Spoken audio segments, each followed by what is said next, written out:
کے نبی صلی اللہ علیہ وسلم نے فرمایا کہ آج 15 شعبان کی رات ہے، اس رات میں اللہ تعالیٰ تمام لوگوں کی مغفرت فرما دیتے ہیں اور بنو کلب کی بکریوں کے برابر اجر عطا فرماتے ہیں، مگر ان لوگوں کی طرف اللہ تعالیٰ نظر اٹھا کر بھی نہیں دیکھتے جو مشرک ہوں، اللہ تعالیٰ کے ساتھ کسی کو شریک کرتے ہوں، جو دلوں میں لوگوں کے لیے کینہ رکھتے ہوں اور رشتے ناطے توڑتے ہوں، ماں باپ کے نافرمان ہوں، یا شراب نوشی کرتے ہوں، یا اپنے کپڑے کو اپنے ٹخنے سے نیچے لٹکاتے ہوں، ایسے لوگوں کی طرف اللہ تعالیٰ اس رات میں نظر اٹھا کر بھی نہیں دیکھتے۔ اللہ تعالیٰ اس رات سب کی مغفرت فرما دیں گے، لیکن اس کی مغفرت نہیں فرمائیں گے جس کا کپڑا جس کے ٹخنے سے نیچے ہو، جو اپنے رشتہ داروں کے ساتھ قطع تعلق کا معاملہ کرتا ہو، اپنے رشتہ داروں سے جھگڑے کرتا ہو، اپنے رشتہ داروں سے صلح صفائی نہ کرتا ہو، اور جو شراب نوشی کا عادی ہو یا ماں باپ کا نافرمان ہو، اللہ تعالیٰ ایسے شخص کی مغفرت اس رات میں نہیں فرمائے۔ اشرح لی صدری ویسر لی امری واحلل عقدۃ من لسانی یفقهوا قولی۔ برادران عزیز، بزرگان محترم، شعبان کا 8واں مہینہ، اس کے معنی آتے ہیں گروہوں میں تقسیم ہونا۔ کہ عرب کے رہنے والے لوگ رجب میں سارے برے کام اور غلط کام چھوڑ دیا کرتے تھے، لوٹ مار کو ترک کر دیتے تھے، جھگڑے کو چھوڑ دیتے تھے، لیکن جیسے ہی رجب کا مہینہ گزر جاتا تو الگ الگ قبیلے، الگ الگ جماعتیں الگ الگ مقصد کے لیے نکل جاتی تھی۔ کوئی سفر کے لیے نکل جاتا، کوئی چوری ڈاکہ ڈالنے کے لیے نکل جاتا، کوئی تجارت کے لیے نکل جاتا۔ اسی مناسبت سے اس کو شعبان کہتے ہیں۔ اس کے اور بھی نام ہیں، جیسے واعل، عازل اور محب بھی، اور اس کو شعبان المعظم بھی کہا جاتا ہے۔ الغرض یہ تو لوگوں کے نظریات ہیں، لیکن اللہ تعالیٰ قرآن کریم میں فرماتے ہیں ان عدۃ الشہور عند اللہ 12 شہرا فی کتاب اللہ یوم خلق السماوات والارض منها 4 حرم، کہ اللہ تعالیٰ کے نزدیک مہینوں کی تعداد 12 ہے، جس دن سے اللہ تعالیٰ نے زمین اور آسمان کو پیدا فرمایا۔ منها 4 حرم، اور ان میں سے 4 مہینے حرمت والے ہیں، عزت والے ہیں، برکت والے ہیں، وقار والے ہیں۔ ان میں سے ایک شعبان کی ہے۔ اللہ تعالیٰ نے شعبان کے مہینے کو بڑا عزت والا، حرمت والا مہینہ بنایا ہے، اور اللہ کے نبی صلی اللہ علیہ وسلم نے اس مہینے میں برکت کی دعا فرمائی ہے۔ اللہ کے نبی نے فرمایا اللہم بارک لنا فی رجب و شعبان وبلغنا رمضان، اے اللہ ہمارے رجب اور شعبان میں برکت عطا فرما دیجیے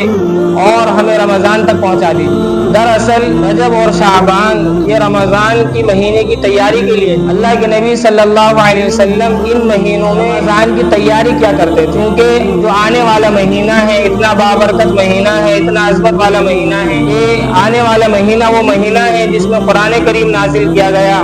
آنے والا وہ مہینہ ہے جس میں لوگوں کی تقدیر کے فیصلے کیے جاتے ہیں اور وہ نافذ کیے جاتے ہیں، آنے والا وہ مہینہ ہے جس میں اللہ تعالیٰ برکتوں کا ظہور فرماتے ہیں اور اللہ تعالیٰ کی برکتیں عنایت عام ہوتی ہیں۔ اس لیے اللہ کے نبی صلی اللہ علیہ وسلم رمضان آنے سے پہلے ہی اس کی تیاری کیا کرتے تھے۔ حضرت عائشہ رضی اللہ عنہا کی روایت ہے کہ اللہ کے نبی صلی اللہ علیہ وسلم، حضرت عائشہ رضی اللہ عنہا فرماتی ہیں کہ میں نے آپ صلی اللہ علیہ وسلم کو شعبان کے مہینے سے زیادہ کسی اور مہینے میں روزے رکھتے ہوئے نہیں دیکھا، حتیٰ کہ آپ روزے رکھتے تو ہم آپ سے کہتے کہ آپ روزے ہی رکھتے رہیں گے، اور جب آپ افطار کرتے تو ہم آپ سے کہتے کہ آپ افطاری کرتے رہیں گے۔ حضرت عائشہ رضی اللہ عنہ فرماتی ہیں کہ آپ صلی اللہ علیہ وسلم شعبان کے مہینے سے زیادہ کسی اور مہینے میں اتنی کثرت سے روزے نہیں رکھتے تھے جتنے شعبان کے مہینے میں رکھتے تھے۔ اسی طریقے سے حضرت عائشہ رضی اللہ عنہ کی ایک دوسری روایت میں یہی مضمون گزرا ہے کہ اللہ کے نبی صلی اللہ علیہ وسلم کو شعبان کے مہینے میں روزے رکھنا بہت زیادہ پسند تھا۔ آپ بڑی پابندی سے اور کثرت کے ساتھ شعبان کے مہینے میں روزے رکھتے، یہاں تک کہ شعبان کو رمضان سے ملا دیتے۔ حضرت اسامہ بن زید رضی اللہ عنہ فرماتے ہیں کہ میں نے ایک مرتبہ اللہ کے نبی صلی اللہ علیہ وسلم سے پوچھا، اے اللہ کے نبی، میں نے آپ کو اس طریقے سے یعنی اتنی پابندی سے کسی اور مہینے میں روزے رکھتے ہوئے نہیں دیکھا جیسے کہ آپ شعبان میں رکھتے ہیں۔ تو اللہ کے نبی صلی اللہ علیہ وسلم نے فرمایا، یہ مہینہ وہ مہینہ ہے جس کو اللہ تعالیٰ نے برکت اور عظمت والا مہینہ بنایا ہے، وقار والا مہینہ بنایا ہے، لیکن اکثر لوگ اس مہینے میں غفلت برتتے ہیں۔ اس مہینے میں اللہ کے یہاں بندوں کے سال بھر کے اعمال اٹھا لیے جاتے ہیں، اور میں یہ چاہتا ہوں کہ جب میرے اعمال اللہ کی بارگاہ میں اٹھائے جائیں تو میں روزے سے ہوں۔ یہ چند احادیث اس بات پر دلالت کرتی ہیں، اس بات کو بتلاتی ہیں کہ اللہ کے نبی صلی اللہ علیہ وسلم رمضان سے پہلے رمضان کی تیاری فرما رہے ہیں۔ اور ایک حدیث میں آتا ہے، حضرت ابو ہریرہ رضی اللہ عنہ کی روایت ہے کہ اللہ کے نبی صلی اللہ علیہ وسلم نے فرمایا کہ کوئی شخص رمضان سے 1 یا 2 دن پہلے بالکل روزے نہ رکھے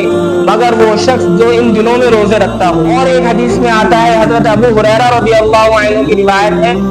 کہ اللہ کے نبی صلی اللہ علیہ وسلم نے فرمایا کہ کوئی شخص رمضان سے 1 یا 2 دن پہلے بالکل روزے نہ رکھے مگر وہ شخص جو ان دنوں میں روزے رکھتا ہو۔ آپ فرما رہے ہیں کہ آپ نے اس مہینے میں روزے بھی رکھ کر دکھائے اور روزے رکھنے کو منع بھی کیا، یعنی روزے اس لیے رکھے تاکہ بندہ جب رمضان تک پہنچے اسے روزے رکھنے کی عادت ہو، رمضان کے روزے میں سستی نہ ہو، رمضان کے روزے میں کاہلی نہ ہو، رمضان کے روزے اچھے طریقے سے رکھے۔ اور آپ نے منع بھی فرمایا کہ اتنے روزے نہ رکھے کہ رمضان میں جانے کے بعد اس روزوں میں سستی پیدا ہو جائے، ضعف پیدا ہو جائے، کیونکہ جب لگاتار روزے رکھے گا تو ہو سکتا ہے کمزوری ہو جائے۔ اس لیے آپ نے روزے بھی رکھے اور روزے رکھنے کو منع بھی فرمایا۔ تو اس سے ہمیں یہ سبق ملتا ہے، یہ بات معلوم ہوتی ہے کہ شعبان برکت والا مہینہ ہے،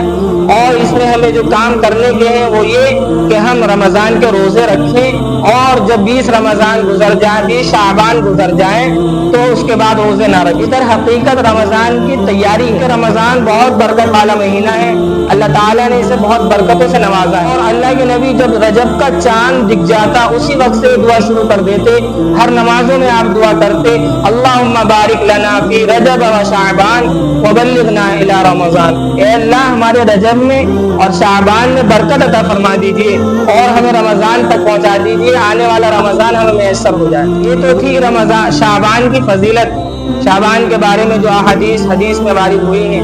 اور یہ احادیث بالکل صحیح ہے سند کے اعتبار سے۔ اب 15 شعبان کی فضیلت کے بارے میں بعض حضرات، یہ جو میں نے خطبے میں آیت پڑھی، انا انزلناہ فی لیلۃ مبارکۃ انا کنا منذرین، یہ آیت پیش کرتے ہیں اور شب برات کی فضیلت پر اس کو پیش کرتے ہیں۔ حالانکہ جمہور علماء کے نزدیک ان آیت سے مراد شب برات نہیں بلکہ شب قدر ہے۔ اس کی وجہ یہ ہے کہ ان آیات کی تفسیر میں جمہور علماء کا بہت شدید اختلاف ہے، اس لیے شب برات کی حقیقت اور فضیلت ان آیات سے ثابت نہیں ہوتی۔ البتہ صحیح احادیث میں جو صحیح سند سے آپ صلی اللہ علیہ وسلم سے ثابت ہے، ان احادیث میں شب برات کی کافی فضیلت آئی ہے۔ حضرت معاذ رضی اللہ عنہ کی روایت ہے کہ اللہ کے نبی صلی اللہ علیہ وسلم نے فرمایا کہ جب شعبان کی 15ویں رات آتی تو اللہ تعالی اپنی مخلوق کی طرف متوجہ ہوتے ہیں اور تمام کی مغفرت فرما دیتے ہیں سوائے ان لوگوں کے جو مشرک ہوں اور دلوں میں کینہ رکھنے والے۔ شعبان کی رات کو یعنی شب برات کو اللہ تعالیٰ سب کی مغفرت فرما دیتے ہیں سوائے کینہ رکھنے والے کے اور مشرک کے جو اللہ کے ساتھ کسی کو شریک کرتا ہو۔ اور اسی طریقے سے حضرت ابو بکر صدیق رضی اللہ عنہ کی روایت میں بھی موجود ہے کہ اللہ تعالیٰ شعبان کی 15ویں رات میں آسمان دنیا پر نزول فرماتے ہیں اور اپنی مخلوق کی طرف متوجہ ہوتے ہیں اور تمام کی مغفرت فرما دیتے ہیں سوائے مشرک کے اور اپنے بھائی سے بغض اور کینہ رکھنے والے، دونوں کی مغفرت نہیں ہوتی۔ جو اپنے بھائی سے بغض رکھتا ہو، کینہ رکھتا ہو، حسد رکھتا ہو، باقی اللہ تعالیٰ سب کی مغفرت فرما دیتے ہیں۔ اسی طریقے کا مضمون حضرت ابو ثعلبہ رضی اللہ عنہ کی روایت میں بھی گزرا ہے جو کہ صحیح سند سے ثابت ہے۔ وہ فرماتے ہیں کہ اللہ کے نبی صلی اللہ علیہ وسلم نے فرمایا کہ اللہ تعالیٰ شعبان کی 15ویں رات میں لوگوں کی طرف اپنی مخلوق کی طرف متوجہ ہوتے ہیں اور تمام کی مغفرت فرما دیتے ہیں سوائے مشرکین کے، اور بغض کرنے والوں کو ان کے بغض کی وجہ سے انہیں کے حال پر چھوڑ دیتے ہیں، ان کی مغفرت نہیں فرماتے۔ اس لیے ہمیں یہ چاہیے کہ شب برات میں ہمیں جو کرنے کے کام ہیں، جو اعمال ہیں، ان کو کرنا چاہیے، لیکن اکثر و بیشتر ہمارے معاشرے میں یہ چیز دیکھنے کو آتی ہے کہ ایسی چیزیں ہم لوگ کرتے ہیں جن کا شریعت سے اور نہ اسلام سے دور دور کا کوئی تعلق ہی نہیں. ابھی میں ان چیزوں کو بھی بیان کروں گا انشاءاللہ. احادیث سے یہ بات ثابت ہوتی ہے کہ شب برات کی فضیلت احادیث میں کثرت سے وارد ہوئی ہے، اس لیے اس حقیقت سے انکار نہیں کیا جا سکتا کہ شب برات کی کوئی فضیلت نہیں ہے، بلکہ شب برات کی فضیلت صحیح احادیث سے ثابت ہے. اور ایک روایت حضرت عائشہ رضی اللہ عنہا کی ہے، اگرچہ حدیث ضعیف ہے لیکن محدثین کا اصول ہے کہ جب کئی روایتیں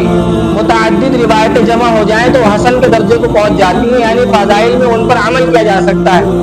حضرت عائشہ رضی اللہ عنہ فرماتی ہیں کہ ایک رات میں نے اللہ کے نبی صلی اللہ علیہ وسلم کو اپنے بسترے پر نہیں پایا تو میں ان کو تلاش کرنے کے لیے نکلی تو میں نے دیکھا کہ آپ صلی اللہ علیہ وسلم جنت البقیع میں مومنین اور مومن عورتوں کے لیے اور شہداء کے لیے دعائیں مغفرت فرما رہے ہیں. اور جب گھر واپس آئے تو میں نے اس کی وجہ پوچھی تو اللہ نبی صلی اللہ علیہ وسلم نے فرمایا کہ آج 15 شعبان کی رات ہے، اس رات میں اللہ تعالیٰ تمام لوگوں کی مغفرت فرما دیتے ہیں اور بنو کلب کی بکریوں کے برابر اجر عطا فرماتے ہیں، مگر ان لوگوں کی طرف اللہ تعالیٰ نظر اٹھا کر بھی نہیں دیکھتے جو مشرک ہوں، اللہ تعالیٰ کے ساتھ کسی کو شریک کرتے ہوں، جو دلوں میں لوگوں کے لیے کینہ رکھتے ہوں اور رشتے ناطے توڑتے ہوں، ماں باپ کے نافرمان ہوں یا شراب نوشی کرتے ہوں یا اپنے کپڑے کو اپنے ٹخنے سے نیچے لٹکاتے ہوں، ایسے لوگوں کی طرف اللہ تعالیٰ اس رات میں نظر اٹھا کر بھی نہیں دیکھتے. اللہ تعالیٰ اس رات سب کی مغفرت فرما دیں گے لیکن اس کی مغفرت نہیں فرمائیں گے جس کا کپڑا جس کے ٹخنے سے نیچے ہو، جو اپنے رشتہ داروں کے ساتھ قطع تعلق کا معاملہ کرتا ہو، اپنے رشتہ داروں سے جھگڑے کرتا ہو، اپنے رشتہ داروں سے صلح صفائی نہ کرتا ہو اور جو شراب نوشی کا عادی ہو یا ماں باپ کا نافرمان ہو، اللہ تعالیٰ ایسے شخص کی مغفرت اس رات میں نہیں فرمانے. اس لیے ہمیں اس چیز کو دیکھنا چاہیے چونکہ شب برات قریب ہے اور شعبان کی 15 رات اگلے جمعرات کو انشاءاللہ اللہ تعالیٰ ہمیں میسر کرے ہیں، تو اس لیے ہمیں یہ چاہیے اگر ہمارے کسی رشتہ دار سے ہمارے تعلقات اچھے نہ ہوں، ہم اس سے کسی بات پر ناراض ہوں یا وہ ہم سے کسی بات پر ناراض ہو تو ہمیں چاہیے کہ ہم پہلے صلح صفائی کر لیں. اور اگر ہمارے اندر کوئی ایسی عادت ہو، شراب نوشی کی عادت ہو یا کوئی غلط چیز کے ہمارے اندر عادت ہو تو ہم یہ کوشش کریں کہ اس کو چھوڑ دیں. اور اگر کوئی ماں باپ کا نافرمان ہو، کسی نے ماں باپ کا دل دکھا رکھا ہو تو یہ کوشش کرے کہ اپنے ماں باپ کو راضی کرے. اللہ تعالیٰ نے ماں باپ کا بڑا اونچا مقام رکھا ہے. حدیث شریف میں آتا ہے اللہ کے نبی نے فرمایا کہ باپ جنت کے دروازوں میں سے ایک دروازہ ہے، جنت کا دروازہ ہے اور ماں کے قدموں کے نیچے جنت ہے. اور ہم میں سے اکثر لوگ ایسے ہیں اپنے ماں باپ کی عزت تو دور کے سامنے بات کرنے کا ہم لوگوں کو سلیقہ بھی نہیں، حالانکہ انہوں نے ہمیں اتنے سے اتنا بڑا کر دیا لیکن ہمیں ابھی تک ان کے سامنے بات کرنے کا سلیقہ نہیں آیا اور ہم تیز آواز میں بولتے ہیں تو ہمارے ماں باپ خاموش ہو جاتے ہیں. اللہ کے نبی فرما رہے ہیں کہ اس رات میں اللہ تعالیٰ سب کی مغفرت فرما دیں گے لیکن جو ماں باپ کا نافرمان ہوگا، ماں باپ کا دل دکھاتا ہوگا، اللہ تعالیٰ اس کی مغفرت ہرگز نہیں فرمانے کے، اس کی طرف نگاہ اٹھا کر ہی نہیں دیکھنے کے. اس لیے ہمیں یہ کوشش کرنی چاہیے کہ 15 شعبان سے پہلے، شب برات سے پہلے ہم اپنے ان تمام اعمال کی صلح اور صفائی کر لیں. اور 15 شعبان کے تعلق ہی سے ہم لوگوں میں بہت سے رسومات اور بدعات ایسی ہیں کہ جن کا شریعت سے کوئی تعلق ہی نہیں ہے. مثلا ہم 15 شعبان کی رات کو پٹاخے اڑاتے ہیں اور نہ جانے کیا کیا، کوئی دیے جلاتا ہے، کوئی بتیاں بنا کے انہیں اڑاتا ہے. اس میں اسلام میں اس طریقے کا کوئی تصور پیش نہیں کیا گیا، حالانکہ جب نماز جیسا فریضہ اسلام کا جو اہم رکن ہے، جب یہ اللہ تعالیٰ نے مسلمانوں کو عطا فرمایا، اللہ نے اللہ کے نبی کو بھیجا تو لوگوں کو جمع کرنے کے لیے تکلیف ہو رہی تھی کہ لوگوں کو کس طریقے سے جمع کیا جائے. تو اللہ کے نبی نے ایک شورا قائم کی اور ان لوگوں سے مشورے طلب کیے کہ نماز کے لیے لوگوں کو کس طریقے سے جمع کیا جائے. تو بعض نے کہا کہ عیسائیوں کی طرح ناقوس بجایا جائے، بعض نے کہا یہودیوں کی طرح باجا بجایا جائے، بعض نے کہا کہ آتش پرستوں کی طرح، محبوسیوں کی طرح آگ جلائی جائے. لیکن آپ صلی اللہ علیہ وسلم نے تمام کی بات کو سن کر یہ فرمایا کہ اسلام ہمیں کسی غیر کی نقالی کی اجازت نہیں دیتا کہ ہم کسی غیر کی نقالی کریں، اس کے جیسا کام کرنے کی کوشش کریں. جب اتنے اہم فریضے میں اللہ کے نبی صلی اللہ علیہ وسلم نے آگ جلانے کو پسند نہیں فرمایا تو جو دوسرے کام ہے شعبان 15 شعبان کی رات کو جو ہم آگ جلاتے ہیں اور اس کو کار خیر سمجھتے ہیں، ثواب کا کام سمجھتے ہیں، پٹاخے جلاتے ہیں، بہت سے حضرات اسے اچھا کام سمجھتے ہیں، تو یہ کیسے جائز ہو سکتا ہے. اور صاحب تحفۃ الاحوذی نے لکھا ہے کہ یہ سب سے پہلے جو رسم بس شروع ہوئی اہل مصر اور اہل شام سے شروع ہوئی کہ وہ لوگ آتش تھے اور جب وہ لوگ اسلام لے آئے مسلمان ہو گئے، لیکن انہوں نے پھر بھی اپنی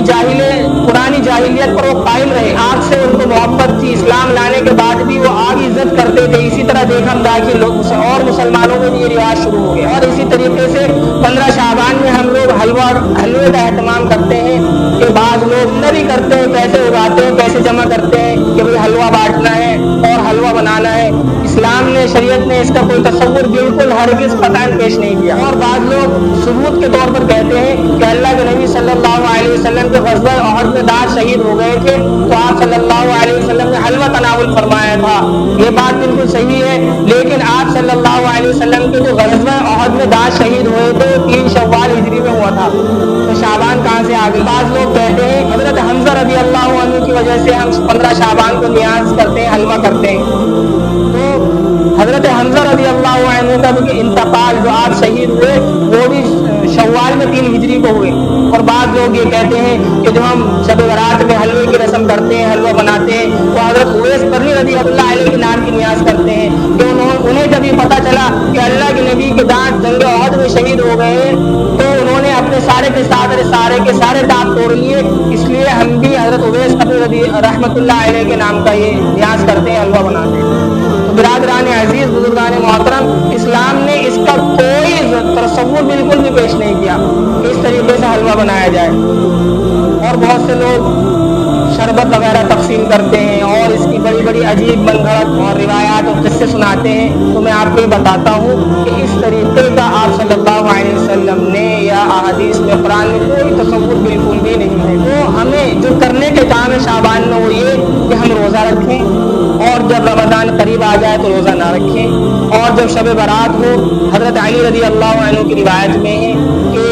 15 شعبان کی رات کو عبادت کرو، نمازیں پڑھو اور دوسرے دن روزے رکھو، کیونکہ اللہ تعالیٰ 15 شعبان کی رات کو غروب آفتاب کے وقت پہلے آسمان پر نازل ہوتے ہیں اور یہ اعلان لگواتے ہیں، ہے کوئی مغفرت چاہنے والا جس کی میں مغفرت کروں، ہے کوئی روزی کا طلبگار جس کو میں روزی دوں، ہے کوئی مصیبت زدہ جس کی میں مصیبت کو دور کروں، ہے کوئی سوال کرنے والا جس کے میں سوال کو پورا کروں۔ اور یہ اعلان صبح صادق تک لگتا رہتا ہے۔ اس لیے ہمیں جو کرنے کے کام ہے وہ یہ کہ ہم 15 شعبان کی رات کو زیادہ سے زیادہ عبادت کا اہتمام کریں۔ اگر تھک جائے تو سو جائے، کوئی بات نہیں، لیکن کھیل بازی میں اور رات کو اسی طریقے سے گزارنا یا ہنسی مذاق کرنا اور تھٹے بازی کرنا